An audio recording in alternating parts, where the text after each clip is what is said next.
Back with us on the SportsMax Zone. West Indies white ball captain Nicholas Pooran says he is not stepping down after the team's recent T20 World Cup horror show, debacle even, which saw them ousted from the qualifying round of the competition after suffering defeats to Scotland and Ireland. Now, the performance, the exit, resulted in head coach Phil Simmons handing in his resignation. He handed that in on Saturday last.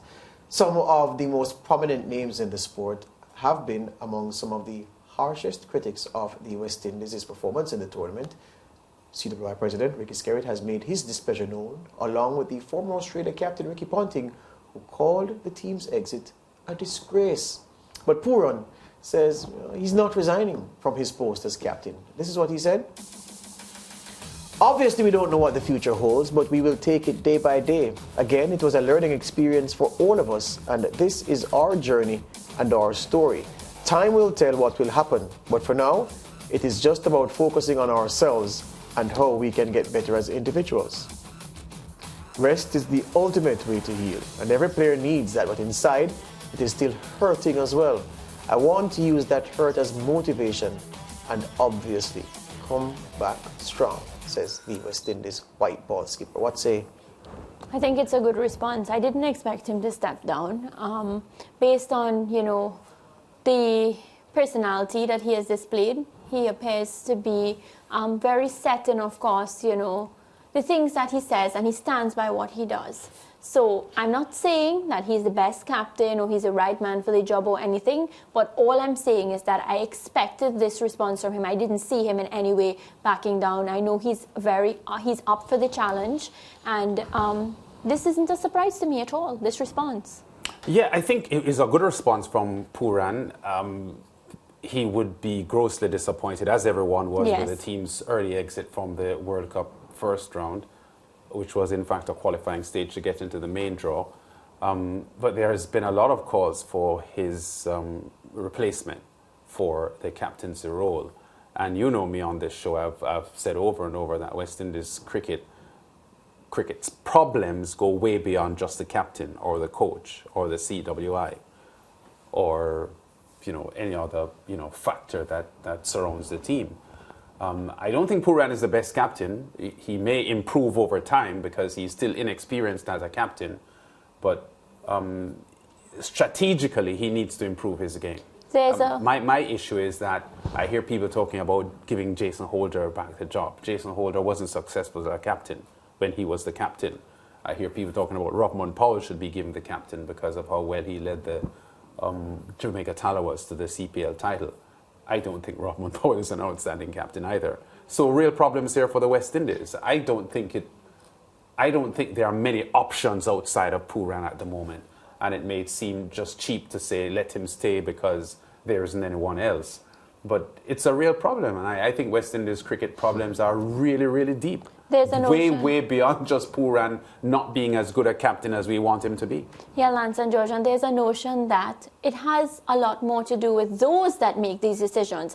Because Jason Holder, given the captaincy at a very young age, of course, many felt as if he was not equipped at that point in time to lead the team. How many years later he's grown into the person that he is. People feel as if now based on what he would have gone through, he's ready to lead. Nicholas Pooran also again handed the captaincy at such a young age. Maybe a couple years from now, he would be the right person to lead the team. But is it that the people that are making these decisions are making the errors? Perhaps. The point of the mature Jason Holder is a point I made to Fazir when you and I were talking to him maybe last week. And so Derek Murray also, right. And in case you missed it, brought it up. So I'm saying that, Lance says people are talking about Jason Holder coming back. The thing is this, West Indies cricket, for the longest while, in all formats, the biggest problem West Indies cricket has had on the field is a lack of star players. When you don't have star players, then a captain doesn't emerge obvious, because we are in the position, West Indies, of having a captain who's not a star player, because Nicholas Pooran is not the best batsman in the team. It's a fact. Yeah, nobody would ever say that Nicholas Pooran is the best batsman we have. And so usually when a player who's not the star player in the team gets the captaincy, it's because that player has superior strategic capabilities relative to everyone else, which qualifies, well, you're not the outstanding batsman or bowler, so, but your organizational brain, how to manage your resources, when to bring back a bowler, where to ask a batsman to bat in the lineup, given the complexion of the game, and your field settings, your awareness, your match awareness, all those things are superior to anybody else we have. So you be the captain, no problem.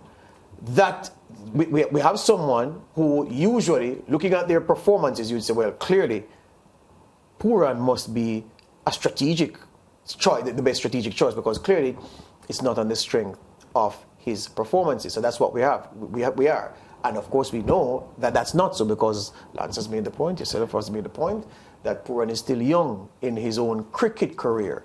And he doesn't have the experience yet to help him to make into strategy what the decisions are that will benefit his team on the cricket pitch. So that's where we are. We lack star players. And that's why people are looking at Jason Holder, who has been so consistent in recent time. I made the point of us here in these words. I said to him, Faz, isn't it ironic?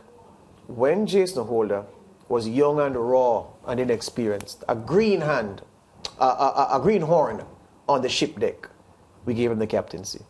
He struggled, learned his lessons, and became a better man for it. Now Jason Holder is vastly experienced and is consistent. You know what you'll get from him, with ball especially, and what he can do with bat. And we don't consider him for at least the white ball captaincy. And it is obtuse thinking. And it goes back to what Mariah said about those who make the decisions about who to appoint captains. So there are a couple of things, a few things that we have to balance here. But what is true, most teams, well, if you look at the top marketing names in cricket, India, Australia, England, West Indies, Pakistan, yeah, their captain is a star player. The West Indies has no star player. So that's why we have to, okay, give that guy, give that guy, give that guy. But you know, part of Pooran's problem too is that I think the weight of the captaincy is also affecting his own individual performances, because he has struggled since he has become captain to bat consistently well. And I know that you are saying, George, that he's not a star player, and you are right. But he did show 4 or 5 years ago the potential to be a star player. And I think the captaincy is sort of weighing him down. He pretty much became the captain because he was Pollard's vice captain. Yeah. That was just a straightforward elevation because he was the vice captain and Pollard stepped away. And that's one of the reasons why, when he got the captaincy, I was so concerned that it would affect his performances. Yeah, and I would say, to be fair to Nicholas, I mean, the man, I think he loves West Indies cricket.